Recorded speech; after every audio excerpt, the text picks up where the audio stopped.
Sesudah itu diperintahkannyalah kepada kepala rumahnya, isilah karung orang-orang itu dengan gandum, seberapa yang dapat dibawa mereka, dan letakkanlah uang masing-masing di dalam mulut karungnya. Dan pialaku, piala perak itu, taruhlah di dalam mulut karung anak yang bungsu, serta uang pembayar gandumnya juga. Maka diperbuatnyalah seperti yang dikatakan Yusuf. Ketika paginya hari terang tanah, orang melepas mereka beserta keledai mereka. Tetapi baru saja mereka keluar dari kota itu, belum lagi jauh jaraknya, berkatalah Yusuf kepada kepala rumahnya, Bersiaplah, kejarlah orang-orang itu, dan apabila engkau sampai kepada mereka, katakanlah kepada mereka, mengapa kamu membalas yang baik dengan yang jahat? Bukankah ini piala yang dipakai tuanku untuk minum, dan yang biasa dipakainya untuk menelaah? Kamu berbuat jahat dengan melakukan yang demikian. Ketika sampai kepada mereka, diberitakannya kepada mereka perkataan Yusuf itu. Jawab mereka kepadanya, Mengapa tuanku mengatakan perkataan yang demikian? Jauhlah daripada hamba-hambamu ini untuk berbuat begitu. Bukankah uang yang kami dapati di dalam mulut karung kami telah kami bawa kembali kepadamu dari tanah Kanaan? Asakan kami mencuri emas atau perak dari rumah tuanmu? Pada siapa dari hamba-hambamu ini kedapatan piala itu? Biarlah ia mati. Juga kami ini akan menjadi budak tuanku. Sesudah itu berkatalah ia, Ya, usulmu itu baik. Tetapi pada siapa kedapatan piala itu? Hanya dialah yang akan menjadi budakku. Dan kamu yang lain itu akan bebas dari salah. Lalu segeralah mereka masing-masing menurunkan karungnya ke tanah dan masing-masing membuka karungnya. Dan kepala rumah itu memeriksanya dengan teliti. Ia mulai dengan yang sulung sampai kepada yang bungsu. Maka kedapatanlah piala itu dalam karung Benyamin. Lalu mereka mengoyakkan jubahnya dan masing-masing memuati keledainya, dan mereka kembali ke kota. Ketika Yehuda dan saudara-saudaranya sampai ke dalam rumah Yusuf, Yusuf masih ada di situ. Sujudlah mereka sampai ke tanah di depannya. Berkatalah Yusuf kepada mereka, Perbuatan apakah yang kamu lakukan ini? Tidakkah kamu tahu bahwa seorang yang seperti aku ini pasti dapat menelaah? Sesudah itu berkatalah Yehuda, Apakah yang akan kami katakan kepada tuanku? Apakah yang akan kami jawab? Dan dengan apakah kami akan membenarkan diri kami? Allah telah memperlihatkan kesalahan hamba-hambamu ini.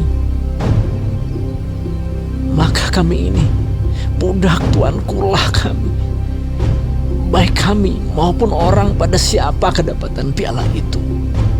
tetapi jawabnya, Jauhlah daripadaku untuk berbuat demikian. Pada siapa kedapatan piala itu, dialah yang akan menjadi budakku. Tetapi kamu ini, pergilah kembali dengan selamat kepada ayahmu. Lalu tampillah Yehuda mendekatinya dan berkata, Mohon bicara tuanku. Izinkanlah kiranya hambamu ini mengucapkan sepatah kata kepada tuanku. Dan janganlah kiranya bangkit amarahmu terhadap hambamu ini. Sebab tuanku adalah seperti Firaun sendiri. Tuanku telah bertanya kepada hamba-hambanya ini, masih adakah ayah atau saudara kamu? Dan kami menjawab, tuanku, kami masih mempunyai ayah yang tua dan masih ada anaknya yang muda yang lahir pada masa tuanya. Kakaknya telah mati. Hanya dia sendirilah yang tinggal dari mereka yang seibu. Sebab itu ayahnya sangat mengasihi dia. Lalu tuanku berkata kepada hamba-hambamu ini, bawalah dia kemari kepadaku, supaya mataku memandang dia. Tetapi jawab kami kepada tuanku, anak itu tidak dapat meninggalkan ayahnya. Sebab jika ia meninggalkan ayahnya, tentulah ayah ini mati. Kemudian Tuanku berkata kepada hamba-hambamu ini, jika adikmu yang bungsu itu tidak datang kemari bersama-sama dengan kamu, kamu tidak boleh melihat mukaku lagi. Setelah kami kembali kepada hambamu, ayahku, maka kami memberitahukan kepadanya perkataan tuanku itu. Kemudian ayah kami berkata, kembalilah kamu membeli sedikit bahan makanan bagi kita. Tetapi jawab kami tidak dapat pergi ke sana. Jika adik kami yang bungsu bersama-sama dengan kami, barulah kami akan pergi ke sana. Sebab kami tidak boleh melihat muka orang itu apabila adik kami yang bungsu tidak bersama-sama dengan kami. Kemudian berkatalah hambamu, ayahku, kepada kami, kamu tahu bahwa istriku telah melahirkan 2 orang anak bagiku, yang seorang telah pergi daripadaku, dan aku telah berkata, tentulah ia diterkam oleh binatang buas. Dan sampai sekarang aku tidak melihat dia kembali. Jika anak ini kamu ambil pula daripadaku, dan ia ditimpa kecelakaan, maka tentulah kamu akan menyebabkan aku yang ubanan ini turun ke dunia orang mati karena nasib celaka. Maka sekarang, apabila aku datang kepada hambamu, ayahku, dan tidak ada bersama-sama dengan kami anak itu, padahal ayahku tidak dapat hidup tanpa dia, tentulah akan terjadi apabila dilihatnya anak itu tidak ada, bahwa ia akan mati, dan hamba-hambamu ini akan menyebabkan hambamu, ayah kami yang hubanan itu, turun ke dunia orang mati karena duka cita.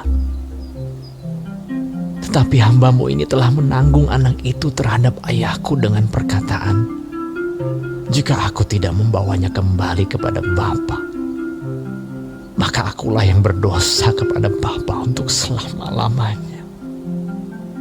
Oleh sebab itu, baiklah hambamu ini tinggal menjadi budak tuanku menggantikan anak itu. Dan biarlah anak itu pulang bersama-sama dengan saudara-saudaranya. Sebab masakan aku pulang kepada ayahku apabila anak itu tidak bersama-sama dengan aku. Aku tidak akan sanggup melihat nasib celaka yang akan menimpa ayahku.